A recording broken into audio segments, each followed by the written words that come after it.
V mladosti sa uberal hudobným smerom. Srdcom bol rocker, miloval nočný život a vystupoval s rôznymi kapelami. Po vysokej škole prišlo čosi úplne nové. Objavil svet komiksu. Uchvátilo ho vytváranie dramatických príbehov plných nečakaných zvratov. Martin tvrdí, že práve komiksové obrázky mu zmenili život.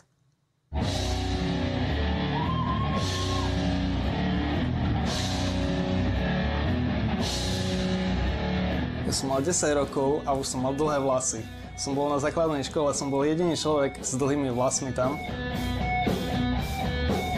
Moju sestru prišiel učiť môj kamarát na gitare. Keď na ňu zahral, tak vlastne ja som si to skúsil. To bola gitara úplne jak luk, prehnutá, struny jak luk.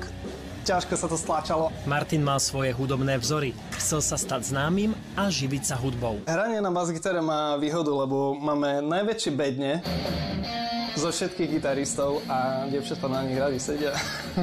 Je to lepšie, než pračka hovoria, že sa do tej muziky vžívu. Hral som v nejakých známejších kapelách. Ten spevák bol taký dobrý, volal sa Miroš Majda, potom nám odišiel do Superstar, potom vlastne nám dal s Bohom. Pozdravujem ťa! Miro! Miro! Keď mal 27, objavil svet komiksu, ktorý ho očaril. Komiksom som venoval všetky svoje voľné ústily. Ja som si zisťoval každú jednu informáciu, čo som mohol na internete. Všetko som si skúšal. Ja mám rád také temné príbehy. Temné a drsné a preto moja hlavná postava musí trpieť, aby ten príbeh bol zaujímavý. V mojom komikse je plno drámy, je plno priateľstva, nepriateľstva. Postavy si prejdú doslova peklom.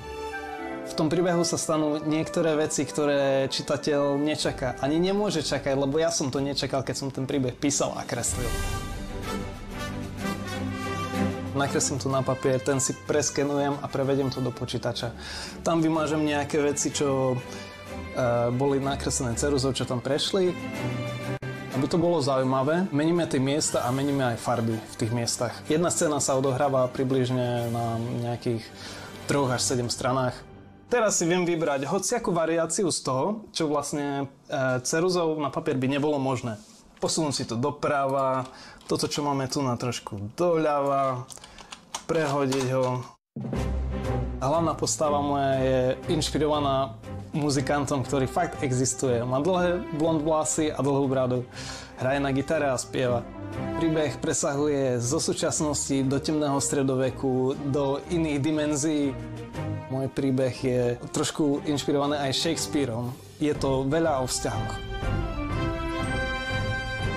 Keď mi to ide ľahko, urobím za 5 dní jednu stranu. Keď sa bavíme o vyše 100-stranovom komikse, sú to roky voľného času stravený kreslením.